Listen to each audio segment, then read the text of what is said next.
اعوذ باللہ من الشیطان الرجیم بسم اللہ الرحمن الرحیم السلام علیکم ورحمۃ اللہ وبرکاتہ۔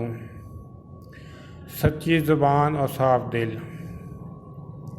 حضرت عبداللہ بن عمر رضی اللہ عنہ سے روایت ہے کہ رسول اللہ صلی اللہ علیہ وآلہ وسلم سے سوال کیا گیا، لوگوں میں سے بہتر کون ہے؟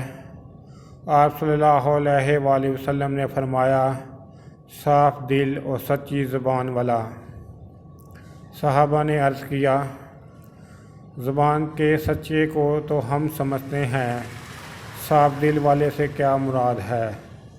آپ صلی اللہ علیہ وآلہ وسلم نے فرمایا، پرہیزگار صاف دل جس میں کوئی گناہ نہ ہو، نہ بغاوت، نہ کینہ اور نہ حسد۔ سبحان اللہ۔ دین کی بات پھیلانا بھی صدقہ جاریہ ہے۔ میرے یوٹیوب چینل جاسم نوکیا کو سبسکرائب کریں، اپنے دوستوں سے سبسکرائب کرائیں تاکہ میری حوصلہ افزائی ہو سکے اور میں زیادہ سے زیادہ ویڈیو اپلوڈ کر سکوں۔ اس کے علاوہ ڈسکرپشن میں درود پاک صلی اللہ علیہ وآلہ وسلم لکھا ہے، اسے بھی سبسکرائب کر لیں، اسے بھی کم از کم 3 دفعہ پڑھ لیں۔ السلام علیکم ورحمۃ اللہ وبرکاتہ۔